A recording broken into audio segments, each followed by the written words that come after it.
Unfiltered by Jade. Jade.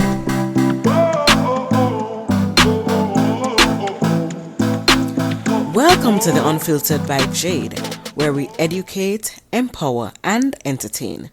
Feel free to like, share, subscribe, download, donate, and make everybody know about this.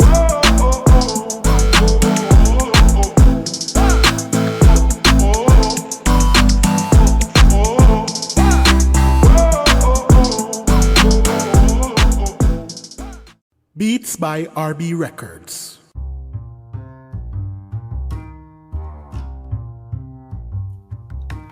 Shopping assistance, your style, your budget. Our services include online and local shopping for individuals and businesses, personal shopping, purchasing of company and office supplies, importing and exporting small packages across Jamaica and worldwide, and helping you find unique gifts and items for all events and occasions. Contact us at 876-919-5195 or shoppingassistance2015@gmail.com. Shopping Assistance, your style, your budget.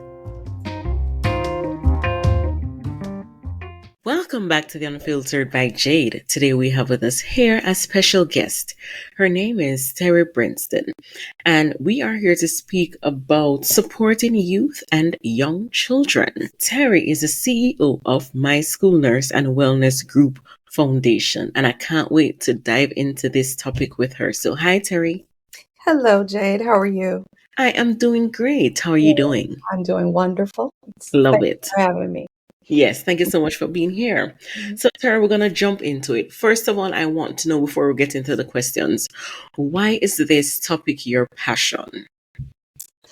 Oh, I love young people. I know we always say the cliche is, the future is our children, but I mean, come on, we got to get our children right so that we can have a future. And so I know how I struggled as a young person, and I really wish that I had someone to pay attention and really notice that I was struggling and to help me. And so, by being around children as a teacher, as a pediatric nurse, I've had many opportunities to be able to pour into them, and I see what a little time, not a lot of time, what a little time, what the difference it can make. And so this has become my passion because I know what it feels like, my passion because I know what happens when we don't do and we're not there for our young people. So definitely love, love, love working with young people for sure. Okay, awesome. What are some early warning signs that a child or teen may need extra support? There's so many. Sometimes there's no warning. And that's the sad thing, because they mask, you think about yourself. We wear this mask all the time. We could, how you doing? Oh, I'm doing fine. And, or I'm dealing with, an argument or abuse or something like that. And so I think the thing that we really need to pay attention is that sometimes there's no symptoms and we just need to make ourselves available, and just be conscious that a young person can be calling out for help and not really showing any symptoms. My area of expertise is high school and young adults. So they are very good at hiding it. But that's one of the things. But also you can see a change in their behavior, their attitudes, they're wanting to be sociable. Sometimes they may pull back on, being around other people. Their interest has changed. You may see they may not take care of their hygiene as much as they, had in the past. So just kind of paying attention to some changes that you may see that may be drastic or even subtle. Also paying attention to what they're saying. A lot of times they speak in codes. They can be saying things and you're like, what are you talking about?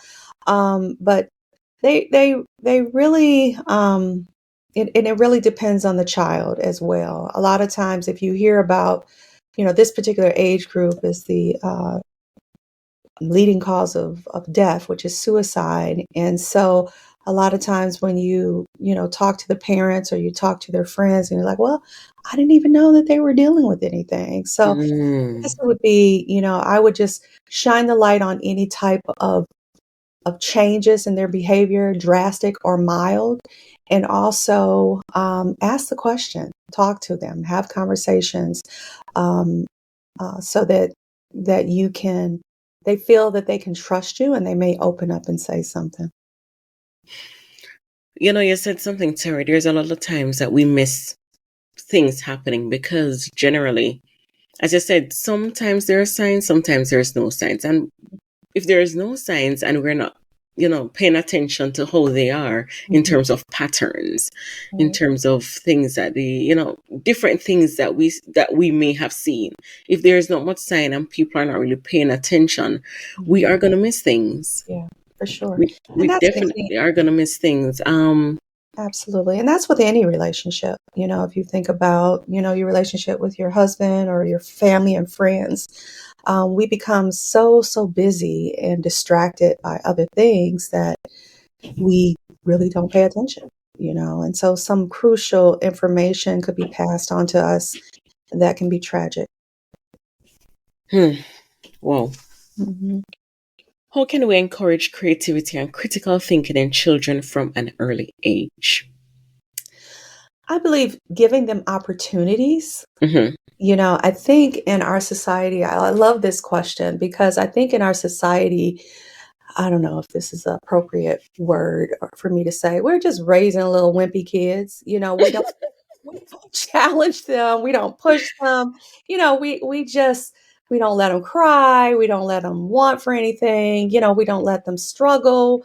It's like you cannot do that. I mean, think about, us growing up, hey, look, you fall down, wipe it off, get running again, go back outside. You didn't win. Okay, suck it up. You'll do better next time. And I think that we are just raising this generation to, I don't know, I don't know, we're not challenging them enough. And it's very detrimental to their future. I always think about, the story about the caterpillar and the butterfly. You can't, once the caterpillar goes into his cocoon, you can't help it Right. because, if you help it, it's not going to be able to maneuver through this world and this life the way that it needs to as a butterfly. And that's the same concept for our children. We have to allow them to explore struggles and but also teach them how to navigate it. I think that there's just a dis it's not a there's not a balance with, yes, we have to let them struggle a little bit, but we have to also teach them how to struggle, and by talking to them and encouraging them and supporting them. But there's no easy way, but I definitely believe that we should give them opportunities to show their resilience.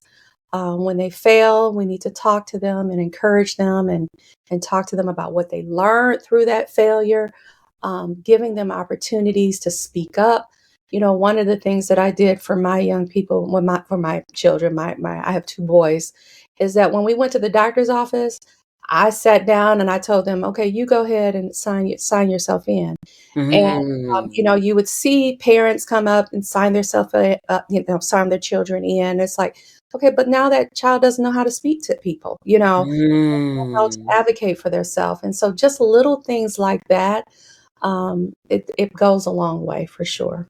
Mm. So you're advocating that we stop raising wimpy kids? Sorry.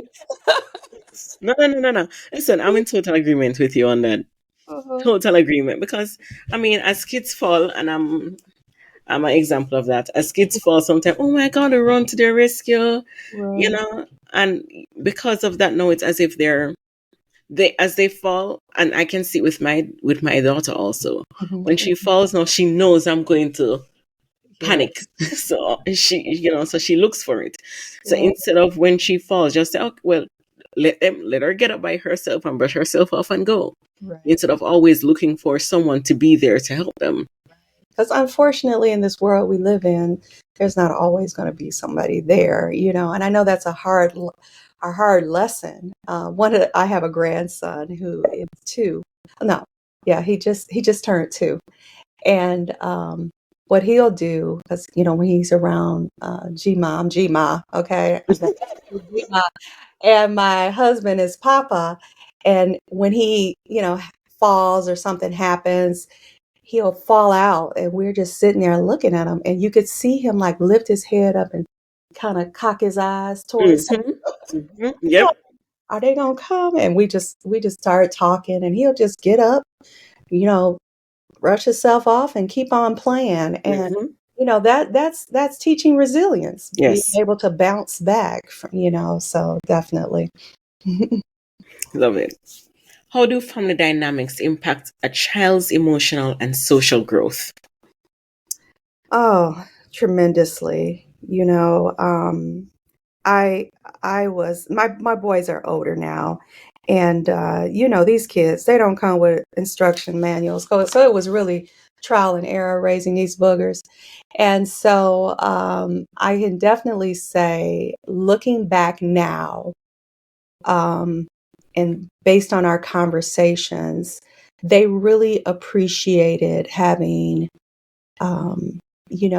loving parents. Yes. And I'm not just saying, that a single parent can't raise a resilient child. But I think that having a home where there's love, and, if it's grandma giving love, daddy giving love, mama giving love, somebody needs to be loving. Right. And I think that one of the things that my boys often say, we were strict and we were hard on them and all of that. But and I used to say, oh my God, we ruining our kids. What are we doing? But they never talk about that. They always talk about, I love how you and daddy love each other, and you showed us that. Mm. They didn't see us argue. We argued, but we Yep. didn't argue in front of. Right. Right. But that's the thing that we hear. My youngest son is married, and he often talks to us about advice about marriage, and that's because he saw a healthy marriage in the home. So I just believe that having that love and showing your children, modeling that, and not just I mean, you want to be happy in your home, right? So just doing whatever you can to make sure that happiness and that love is being expressed to your children. Not a fake love, but Right. even I remember, my husband and I not having, having some rocky times, but also making sure that they knew that we loved them during those times as well. And then it wasn't a reflection of them. And so I think that having that love, and also having balance, and teaching them spirituality. We had our children in church, so we had a village, and Right.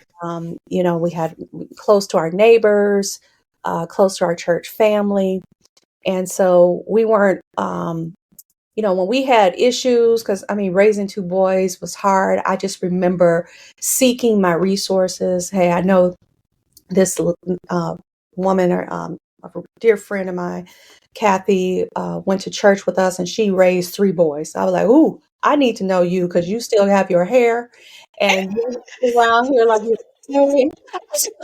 I need, I need to get to know you. So I think really embracing that village, really embracing spirituality, making sure that you teach your children, about a higher power.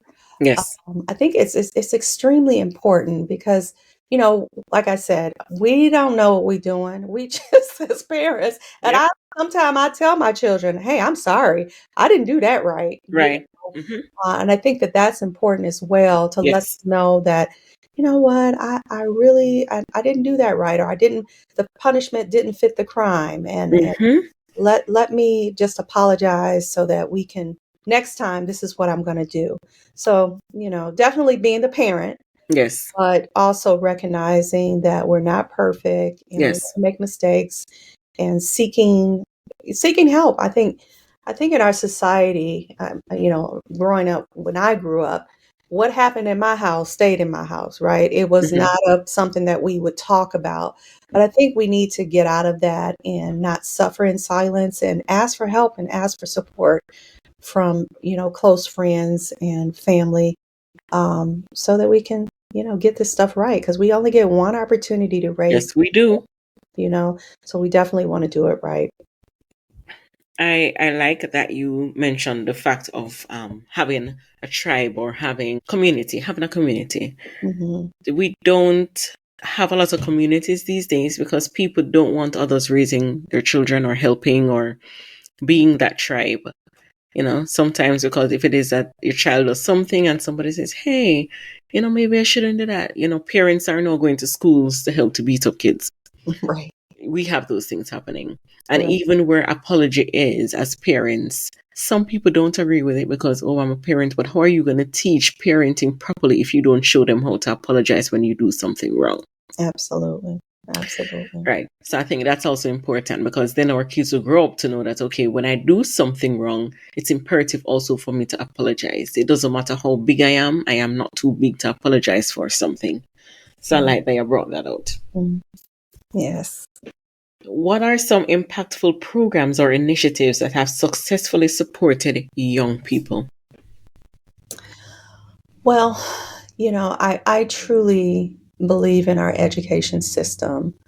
Um, our traditional schools, and I think that they really focus on our academics and they get the our young people to they're they're they're working on getting our children to where they need to be academically. But I do believe that the parents play a very important role. We can't just we assume that our society, of course, assumes that they're going to get everything from the school, and that's just not realistic.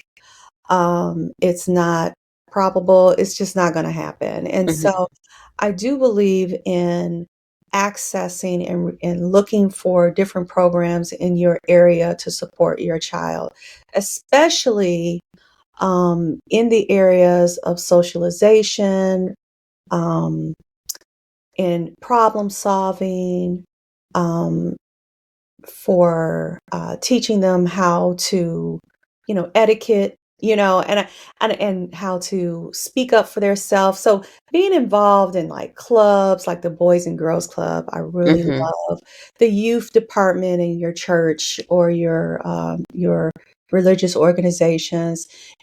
Get your children involved in those types of things. Now, of course, but making sure you understand they're not going to get everything they need from a True. traditional education, and I Mhm. think that that is a very false narrative that we have embraced as a society. That especially during COVID, you saw this. Parents were just outraged because schools were closed. Well, schools they're giving you academics. They're not giving you everything, right?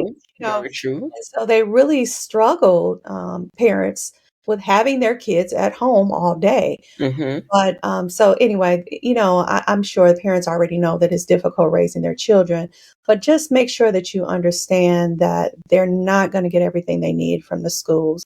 So involve them in, different clubs and sports and athletics and different things like that. But don't do it to the detriment of them. I Right. think sometimes we provide activities for our young people, where it really impacts our family time. Yes.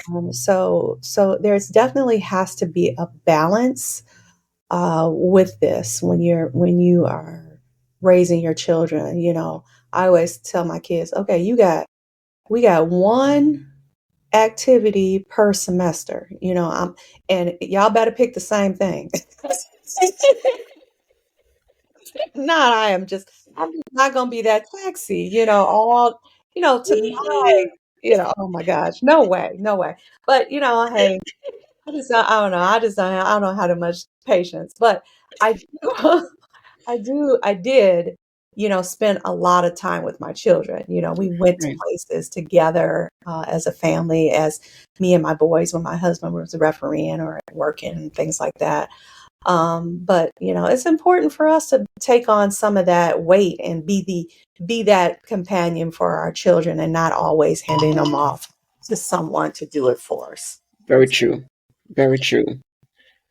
What are some positive ways that technology can be used to support youth development? Technology? Hmm. Oh, wow. I'm kind of mad at technology right now. Why, I Terry? I Why? I am. This cell phone, man. I am a I'm a high school teacher.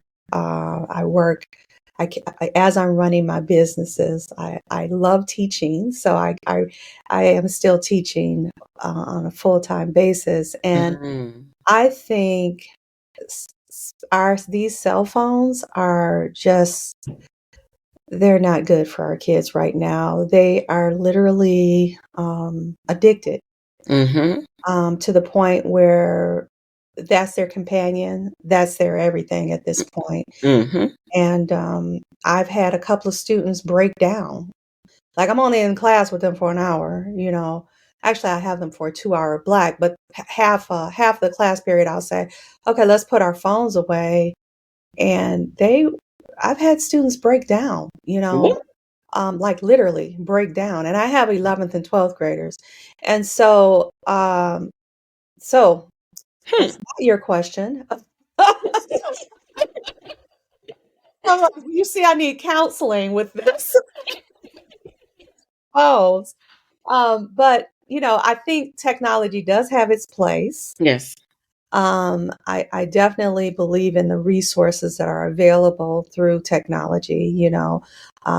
We have information at our fingertips, as long as we are reading it and not just using it as a crutch. I always tell my students, I introduce students to the medical field, so I teach them EKG and medical terminology and things like that. And it's like, okay, you can't stop and Google something in the middle of providing care to your patients. True. I think sometimes technology makes us lazy, where we don't want to memorize things. And so I think that our young people really are getting to the point where they feel like I can't memorize things Mm. because they haven't been challenged to do so. And so I think that technology definitely has its place, but at this point, for young people, I think that it's hurting them a lot more than it's helping them right now. Mhm. And that's my opinion. Mhm. I get that. I mean, I'll agree with you in some sense because our young people, not only young people, but even some adults too, Mhm. are glued to their phones. They can't put down their phones.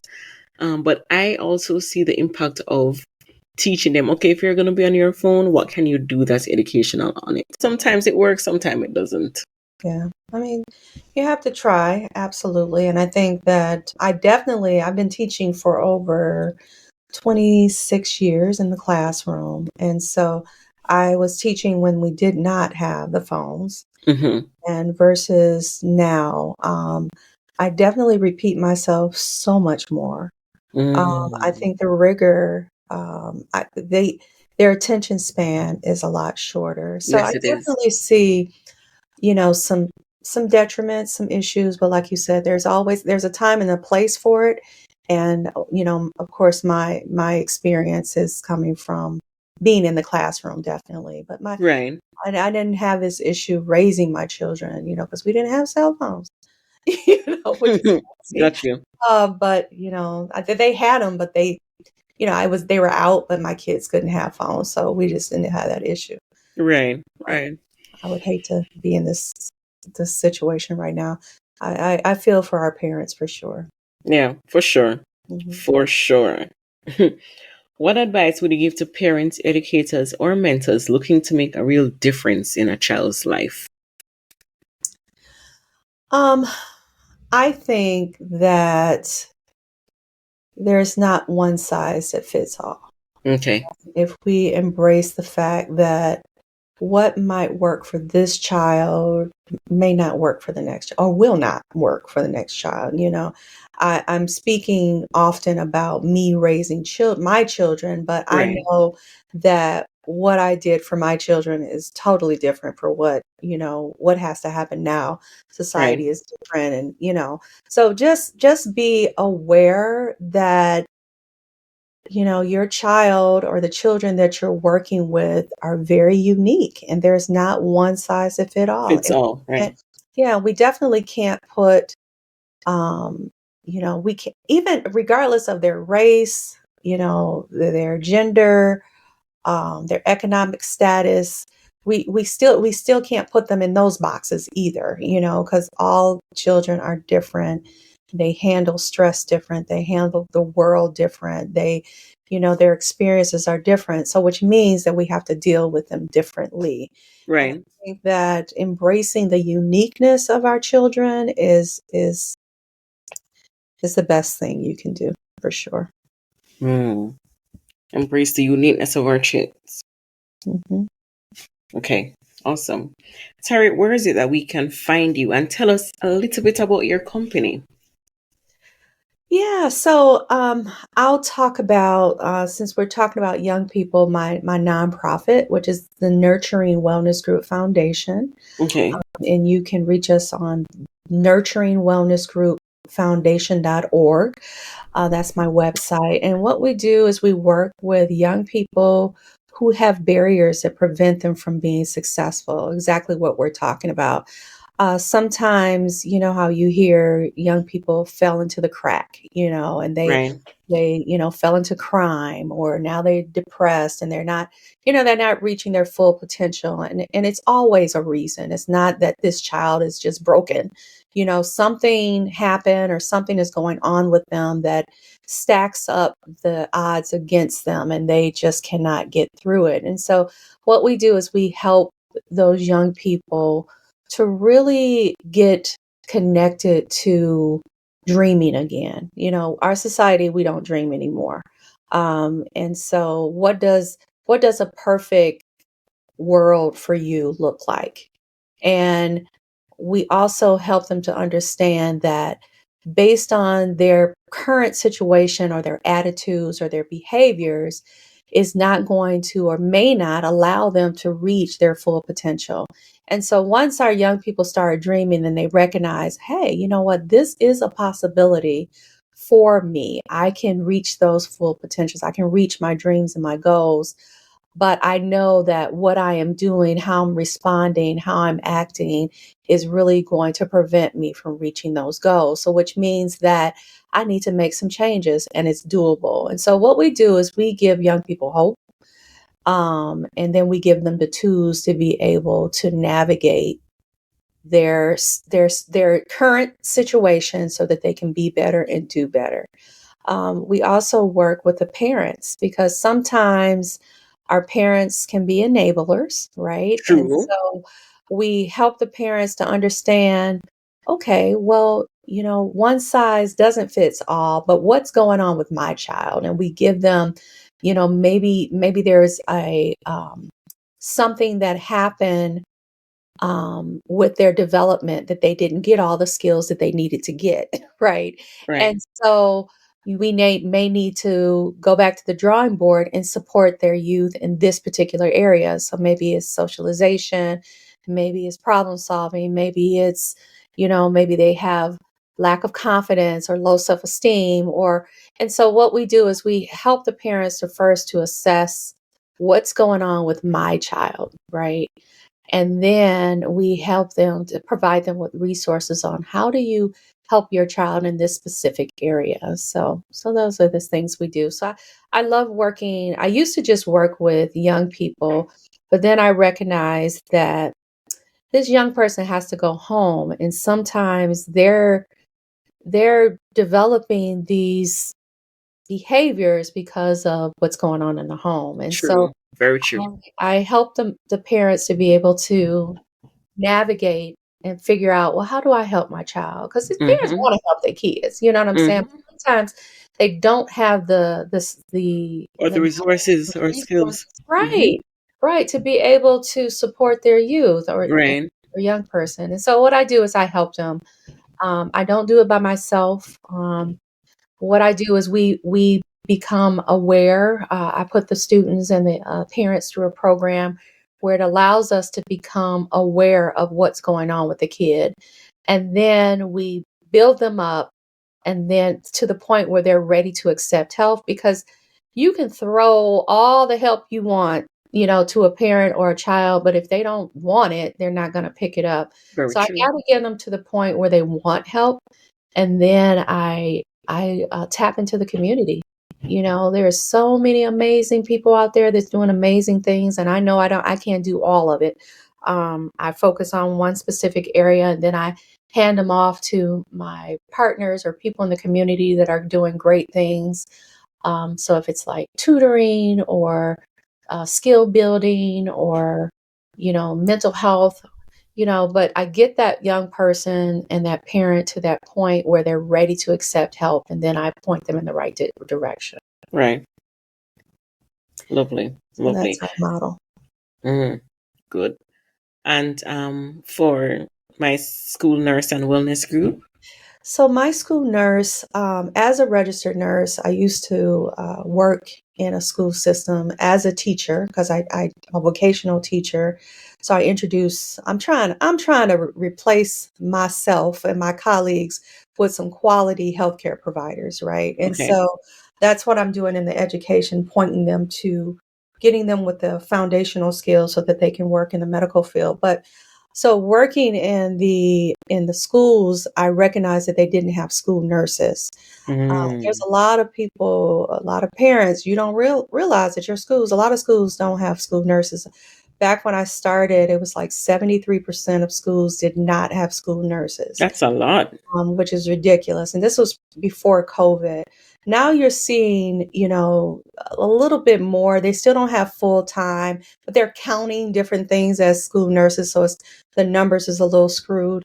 But one of the things that I did when I worked at the school is every time they needed something, a medical issue or they would come get me. I'm like, y'all double dipping. I am teaching. I am not a nurse and at this job. But it was an issue, but they needed me. So of course they needed help. I had to be available. So I started to really subcontract myself out to help them with policy development, Right. training for their staff, make sure that they have, adequate policies in place to support their children for variety of medical issues because our kids are going to school sicker and sicker. And there's a lot of requirements from government and state laws that a lot of schools are not aware of. So I have a team of medical professionals, nurses and respiratory therapists and counselors. And what I do is I work with schools and I help them to develop a care plan. Like, what are you missing that you need to have in place? And then we develop a plan of action, help them write policies and procedures, and put programs in place so that they can support the children that are under their care holistically and with quality. Yeah, Love so that. I do. Thank you for providing that. Thank you. In the space where there needs to be nurses. Yes. So yes, thank you for filling in that space for us. yes. And I'll just share, you can contact or learn more about My School Nurse through myschoolnurse.co, or you can just go to my site, terribrinston.com, and it has everything on there from the Nurture and Wellness Group, My School Nurse, and some of the other things that I have going on. Lovely. Thank you so much again, Terri. Thank you for having me. Yes, thank you for coming and sharing, especially about young people. It's important. And I mean, you have people talking about young people every day, but it's important because they are the future of tomorrow, whether it is cliche or not. Right. Whatever you want to say it or not, they are. And who it is that we grow up and how we grow them up, it shows later on in the future. It does show itself. Absolutely. As the person who wants to be. So continue doing your work, continue impacting and advocating and just standing up for the young people because they definitely need it. Yes, for sure. Mm-hmm. And I want to say thank you so much to my listeners on the Unfiltered by Jade. And we'll be back next week, Tuesday. Thank you.